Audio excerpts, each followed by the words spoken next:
My father's name was Jesse Willie Prince. My mother's name was Vera Prince. Okay, do you remember your grandparents at all? I only had one grandparent, and that's my grandmother, my mom's mother. Did she live in Mississippi too? Yes. And what do you remember about her? Well, I remember she was a full-blood Indian, and we,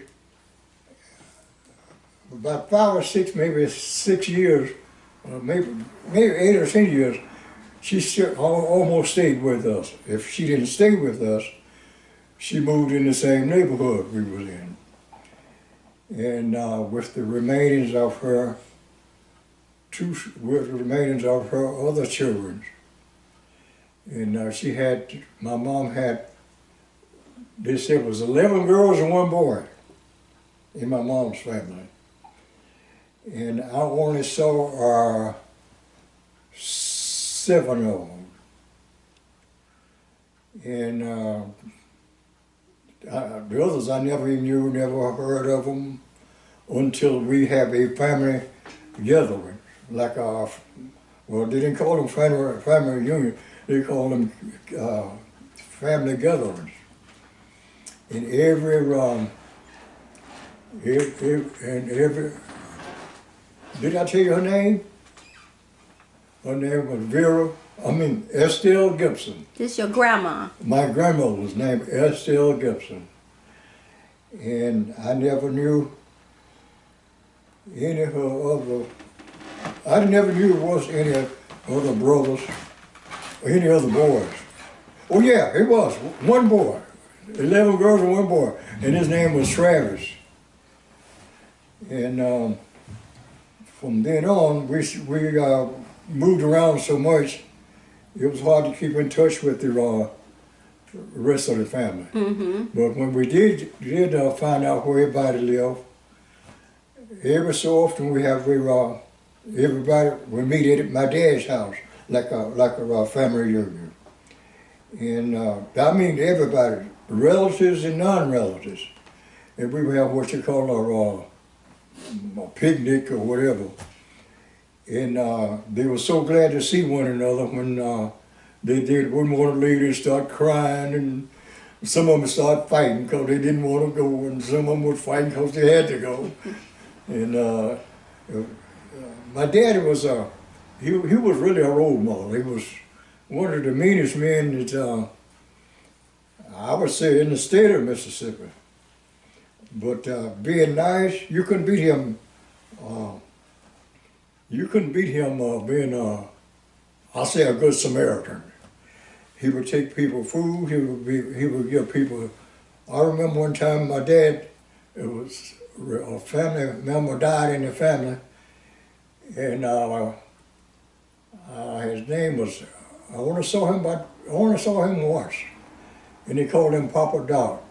My daddy took his white shirt and gave it to him so he could go to the funeral.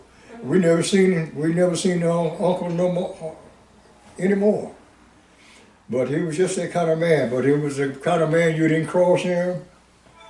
And what he said went for the whole neighborhood. He was a good role model, yeah. But other than that, he was hard to beat. And one thing about it too, we grew up in the hard days. Things was so hard back in them days, sometimes we were fall short of food. We couldn't eat choice meat like biscuits and ham and bacon and stuff like that until on a Sunday. And another thing, if you wasn't big enough to work, you could not eat the choice food. You had to eat the leftovers or whatever Mama fixed for the next meal. And there was no food thrown away. My mom gathered all kind of food. It made bread puddings and some kind of way she made a meal. And that's how we grew up. We had to work from, I remember when we were back in the cotton picking days, we work from, in the summertime, we work from moon to moon. That moon will be out when we go in the morning, and that moon will be out when we come back in at night. So how old were you when you started picking cotton? About 4, 5 years old, 3 or 4. I remember I was big enough to carry a bucket of water. And if Mom would send me to the field to get some water, and if it was hot, took me so long to get there, it was hot. My dad would get mad and pour it out and send me back and go, get me another one, better come back here before it get too hot. So we had it really rough. So was your dad a sharecropper? Yeah. And would you explain that to people who don't know what that means? Sharecropper is what, you didn't have anything back in the old days. You stayed with the man, he might well say bought your clothes, and you worked for what, your share of living. I would raise a bushel of peanuts or whatever. You took a quarter. Whatever you raised, your boss man would give you a portion of this. This is how you survived. And after a while, you got where you could increase your own living by planting extra stuff. That's what he did. Instead of planting, well, if you had 3 acres and you had so many rows, my dad would plant some stuff in between that.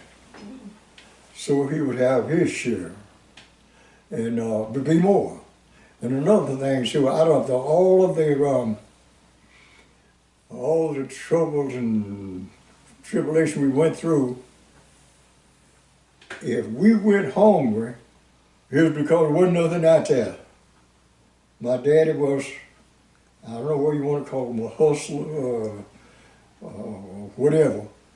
He was a good provider. We never went hungry unless he couldn't find no food.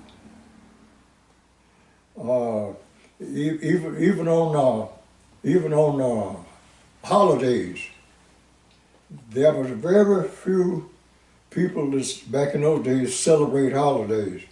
You took that holiday to raise your own food and to clean your own house or whatever. Even on a Sunday, you'd be sitting around there, the white man would tell you, well, we all had nicknames. My nickname was Bo. Bo? Bo. Okay. Send Bo over here to feed the stock. We go there and feed the stock on us. You didn't rest. There was no rest. Because when you had a day off, you took that to take care of your own house, to wash your own clothes. And a lot of people think it was funny, but a lot of times you wouldn't even take a bath till on the weekend. That's why they call it a Saturday night. What is it, I forget what you call it. 1 bath a week. And when we stayed, God bless us to live not too far from a spring. Water come out of the ground, that was a miracle too.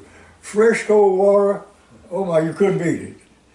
And it was a bunch of, it was 10 of us, so when we get older, when the older brothers and sisters, the older boys took a bath in Daddy's tub. And the younger boys and the girls took a bath in the same tub, the same water. And I remember my mom used to come on, boy, let me wash you. And she put my head, I ain't even gonna wash my head in that water. You know, we grew up, it was kind of it was all right, and then again it wasn't all right. So we had some good days and some bad. So how did they wash clothes back then? By hand. Rubboard, a big tub, had 3 tubs. A soaking tub, a washing tub, and a rinsing tub. And this how we, this how it had a clothesline.